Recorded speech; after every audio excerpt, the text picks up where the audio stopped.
is Frankie Abbruzzino with the Uncensored Report. I want to talk a little bit about protests, which you see up on the screen is the Berkeley Milo protest. And basically what these things are is they're engineered to bring order out of the chaos, and it's causing what it may evolve into is a bigger police state and a crackdown of our First Amendment as they go in and come up with new ways to respond and crack down to some of this violence that you're seeing on the screen. And we've seen this over about the past 18 months. I've been seeing it a lot. It happened with all the Trump stuff where you saw a lot of an increased frequency in rioting out there, and it was a lot of it from the extreme left. To be honest with you, I haven't seen too much from the extreme right in that regard. These are a lot of Antifacia, which are the anti-fascists, the communists, the radical third wave feminists, Black Lives Matter, social justice warriors. They're huge in this thing. And they think that going out and using violence, intimidation, vandalism, looting property, and doing all that cool stuff is ends to their mean. And they innocent and the non-interested bystanders are getting caught in this, like we saw in this one where I don't know if it's on this video, where a lady was basically saying, hey, I think it's all right that they're out here protesting. I just wish it wouldn't get violent. And someone came up, pepper sprayed her, and I think just before that they hit her. And so you got violent, destructive protests out there, and they're rendering peaceful protesters into this inept and guilt by association. Now, whenever we see these social justice warriors out there, you got to think, okay, who's going to listen to them? They're just a bunch of violent extremists that are out there. And you can look at the case in point in a couple of them. Berkeley. I don't know what's wrong with Berkeley. There's been a couple notable riots out there. Back in October of last year, you had some social justice warriors out there. They barricaded themselves into a key bridge on campus, and they physically would not let any white people cross the bridge. And their objective of this protest was to secure more segregated spaces for the people of color. And I think they called it spaces of color. And it was a bit hypocritical because this group, which called themselves essentially anti-racist, were out there employing violence and threats and everything out there merely against people of color of their own skin, against whites, which in turn was racist, right?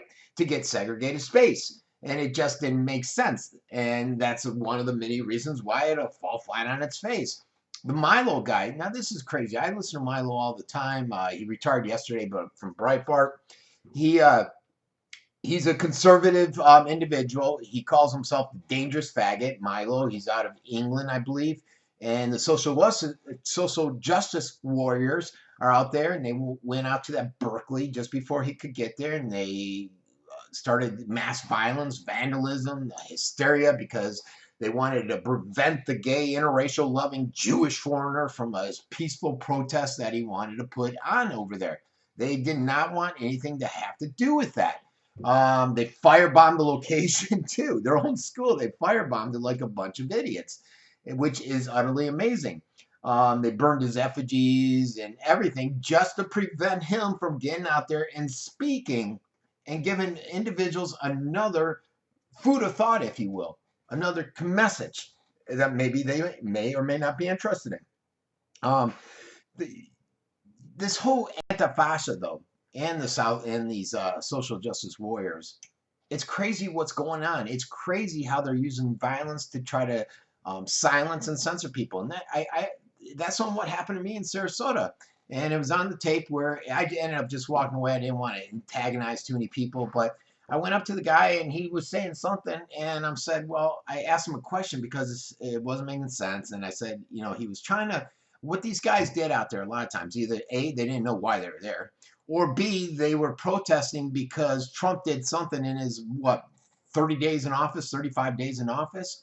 And when I said, okay, well, that's great, but did you know Obama did this and Bush did this, they would go, they had nothing to say.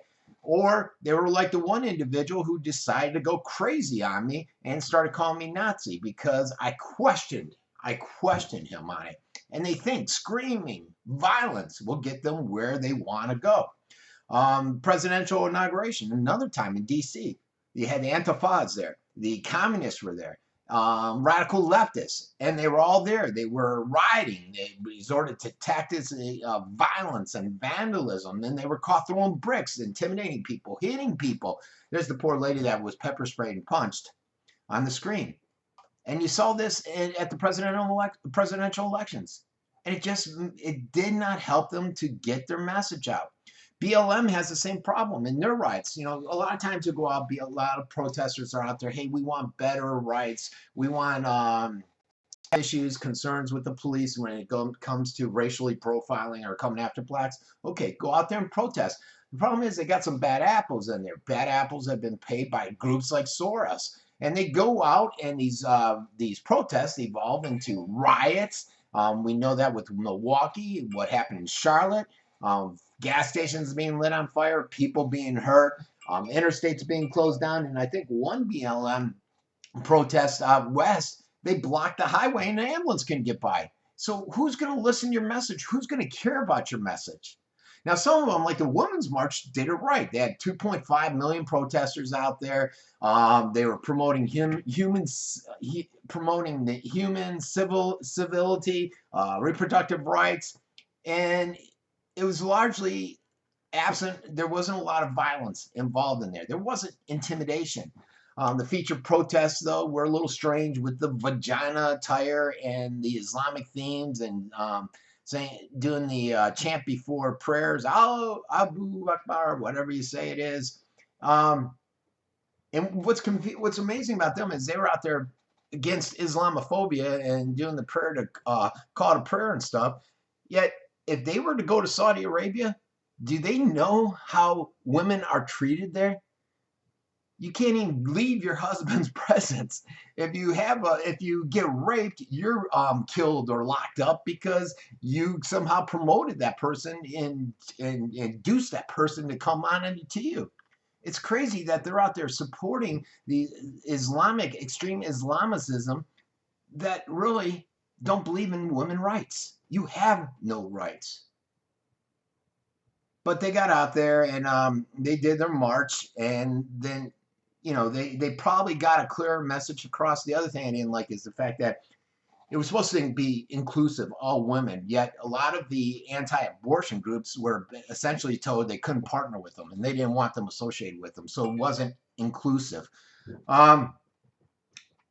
And so then you got to think, what is it? If you're out there and you oppose racism, sexism, fascism, then shouldn't you refrain from illustrating or engaging in racism, sexism, and fascist actions?